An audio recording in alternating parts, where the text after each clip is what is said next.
اعوذ باللہ من الشیطان الرجیم بسم اللہ الرحمن الرحیم سورۃ النازعات بسم اللہ الرحمن الرحیم۔ اب یہ چوتھی صورت ہے اس طرز کی، والصافات والذاریات والمرسلات، اب یہ والنازعات، اور یہاں تقریباً اس پر اجماع ہے کہ یہ مراد یہاں پر فرشتے ہیں۔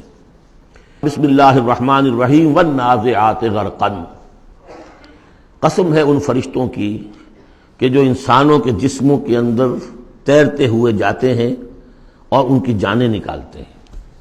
نزع کھینچنا، جان کھینچنے کے لیے، والنازعات غرقا، خود اندر گھس کر، ظاہر بات ہے کہ وہ فرشتہ ہے، بڑی لطیف اس کا وجود ہے۔ والنازعات غرقا، غوطہ لگا کر وجود میں سے۔ والناشطات نشطا، اور ایسا بھی ہے کہ جیسے گرہ کھول دی جائے، کھول دینے والی بات۔ یہ حدیث میں آیا ہے کہ مومن کی جان جب فرشتہ قبض کرتا ہے تو ایسے محسوس ہوتا ہے اسے کہ جیسے بند منہ تھا ایک مشک کا، اس میں سے ایک قطرہ نکل گیا بس۔ اور جب وہ جان کھینچتا ہے، روح قبض کرتا ہے کافر کی، تو جیسے کہ سیخ پر سے گرم کباب کھینچا جاتا ہے۔ تو یہ دو مختلف کیفیات، لیکن اس کا تعلق جسم والے اس معاملے سے نہ سمجھیے۔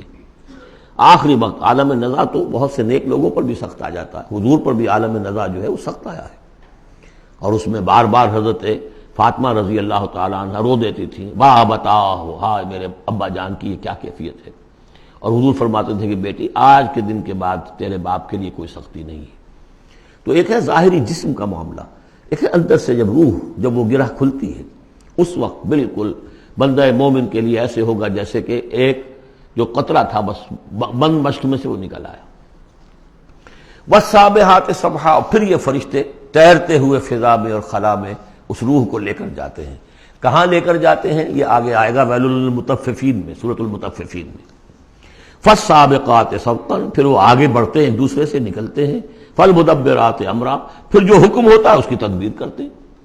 یہ فرشتے ان کو کہاں لے کر جانا ہے، یہ سجین میں جانے والی جان ہے یا یہ کہ اعلیٰ علیین میں جانا ہے، وہ سب اس کے مطابق کریں گے۔ اس کے آگے جو قسم کا جواب ہے وہ محذوف ہے، ان الدین لواقع انما توعدون لصادق۔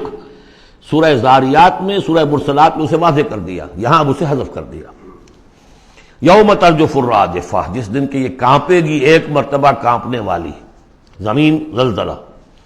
یا ایھا الناس اتقوا ربکم ان زلزلۃ الساعۃ شیء عظیم یوم ترونھا تذہل کل مرضعۃ عما ارضعت وتضع ذات کل حمل حملها وتری الناس سکارى وما هم بسکارى ولکن عذاب اللہ شدید۔ یوم ترجف الراجفہ تتبعها الراجفہ، دوسرا پھر نفخہ ہوگا، پھر اس کے پیچھے ایک اور آئے گا۔ قلوب یومئذ واجفہ، کتنے ہی دل ہوں گے اس روز دھڑکتے ہوئے خوف کے مارے۔ ابصارها خاشعہ، ان کی نگاہیں ہوں گی زمین میں گڑی ہوئی۔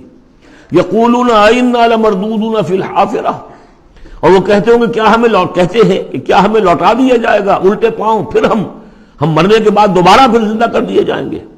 اذا کنا عظاما نخرہ، کیا بات کر رہے ہو، کیا جب ہماری کھوکھلی ہڈیاں رہ جائیں گی اور کچھ نہیں ہوگا، وہ سیدھا کھوکھلی ہڈیاں۔ قالوا تلک اذا کرۃ خاسرہ، تمسخر کے انداز میں کہتے تھے یہ تو بھائی بڑے گھاٹے کا سودا ہوگا پھر۔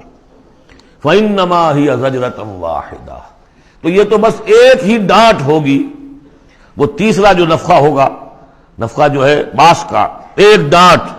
فإذا هم بالساہرہ، وہ سب کے سب کھڑے ہوں گے ایک چٹیل میدان میں۔ هل اتاک حدیث موسیٰ، کیا تمہیں موسیٰ کی خبر پہنچی؟ اذ ناداہ ربہ بالوادی المقدس طویٰ، یاد کرو جب کہ اس کو پکارا تھا اس کے پروردگار نے اس مقدس وادی میں جس کا نام طویٰ ہے۔ اب یہ کئی مرتبہ تفصیل سے ہم پڑھ چکے ہیں، لیکن اب دیکھیے کہ شروع میں یہ بات آ رہی ہے تو اتنی مختصر آ رہی ہے۔ ابتدائی صورتیں ہیں، ظاہر بات ہے چھوٹی صورتیں ہیں، ان میں تو آئے گا تو اسی اختصار کے ساتھ، اسی کی تفصیل ہے، سورہ طٰہٰ میں ہے، سورہ قصص میں ہے، سورہ اعراف میں ہے۔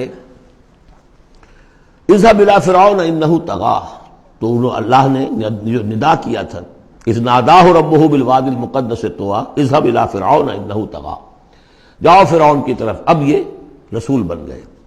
انه طغى، وہ بہت سرکش ہو گیا ہے۔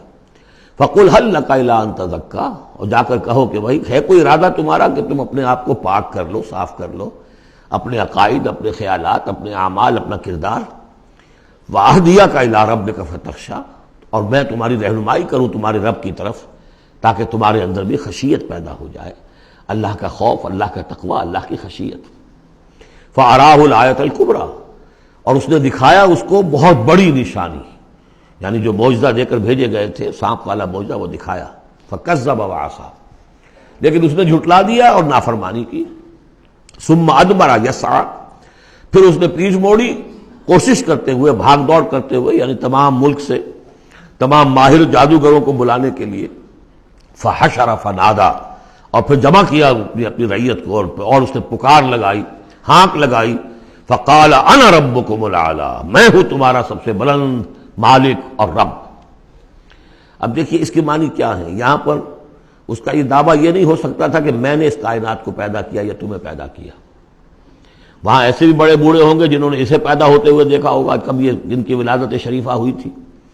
مطلب کیا تھا وہ جو کہ اس سے پہلے ہم پڑھ آئے ہیں. یہ ہے شرک، سیاسی شرک. حکومت میری ہے. الیس لی ملک مصر وہذہ الانہار تجری من تحتی، حکم دینے کا اختیار میرا ہے، میں جسے چاہوں دوں، جسے چاہوں روک دوں، جس کے جو چاہوں قانون بنا دوں. حاکمیت کا دعویٰ خدائی کا دعویٰ ہے. یہ دعویٰ تھا نمرود کا، یہ دعویٰ تھا فرعون کا. باقی خالق ارض و سما ہونے کا کسی کا دعویٰ نہیں تھا، بلکہ ان کے اپنے بھی تھے، معبود تھے. اس میں آیا ہے کہ کیا تم چھوڑے رکھو گے موسیٰ کو کہ چھوڑ دے تمہیں بھی اور تمہارے معبودوں کو بھی. یذرک و آلہتک، تو اس فرعون کے بھی آلہہ تھے. لیکن سیاسی شرک، اور یہ سیاسی شرک جس قدر گلوبلائز ہوا ہے آج کے دور میں، پورا گلوب اس شرک کے اندر مبتلا ہے. پاپولر سوورنٹی،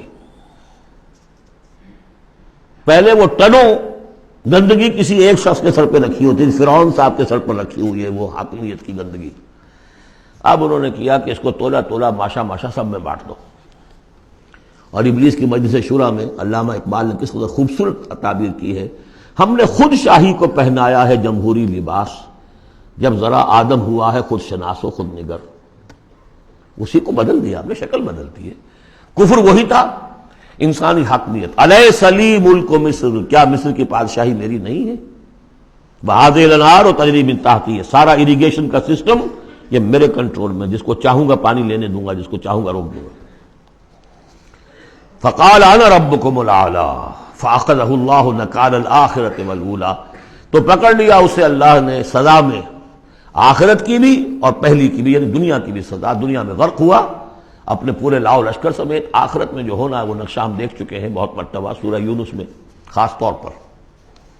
ان فی ذلک لعبرۃ لمن یخشی، اس میں یقیناً سبق ہے. یہ عبرت کہتے ہیں عبور سے بنا ہے. عبور کسے کہتے ہیں؟ دریا کو عبور کرنا، اس کنارے سے اس کنارے پہنچ جانا. عبرت کا مطلب ہے ایک چیز کو دیکھ کر کسی اور حقیقت کو سمجھ لینا، یہ عبرت ہے. ان فی ذلک لعبرۃ لمن یخشی، سبق ہے کس کے لیے؟ جس کے دل میں کچھ بھی ڈر ہے. صدق اللہ العظیم.